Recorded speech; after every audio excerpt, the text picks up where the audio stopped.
on peut encore se dire après ces premières 30 minutes, bonne journée, littéralement. Bonne journée à chacune. Que cette journée soit une journée bénie. La grâce et la miséricorde de Dieu se renouvellent encore dans vos vies, dans nos vies. Elles ne s'épuisent pas, elles se renouvellent chaque matin.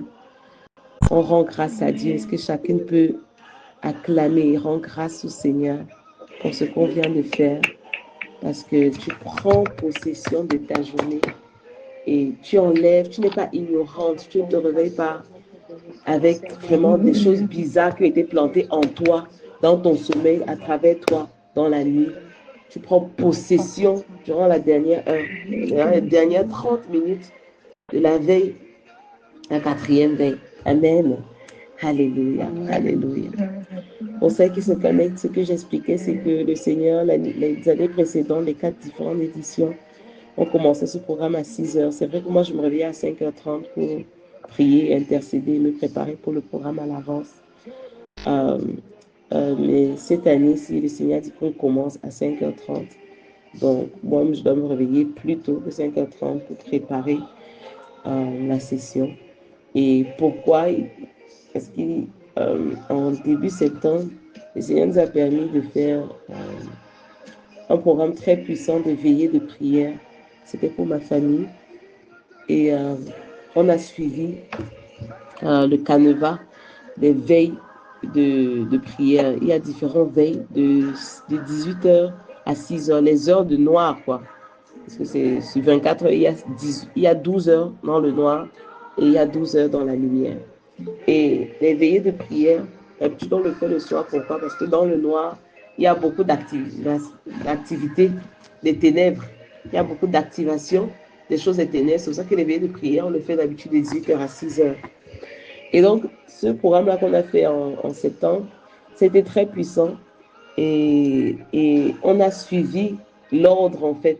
Et on s'est soumis, en fait, à cet ordre, qui sont des pratiques qui sont faites depuis des milliers d'années. Commençons même avec l'armée romaine. Ils avaient c'était le shift, quand ils avaient des gardiens qui veillaient sur la tour de contrôle. Ils faisaient les shifts durant les 3 heures là, 18h, 21h, 21h, minuit, 3h, 6h. Et chacun correspond à différentes activités spirituelles qui se passent.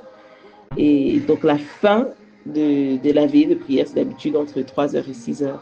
Et quand on commence à 5h30, ce qu'on va faire, on va beaucoup prier en langue, on va beaucoup annuler et prendre possession de notre journée, annuler ce qui a déjà été fait et demander la clarté prophétique.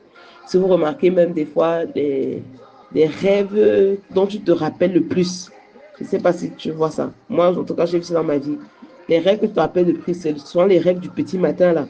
Les rêves de la quatrième veille.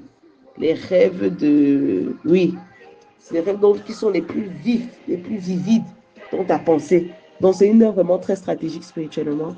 Et donc, on commence et on finit avec ça.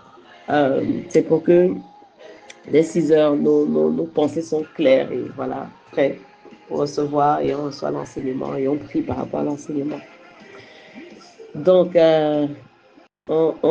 c'est pour nous encourager pour que les prochains 7 jours, nous puissions capitaliser sur les dernières 30 minutes de cette veille de prière.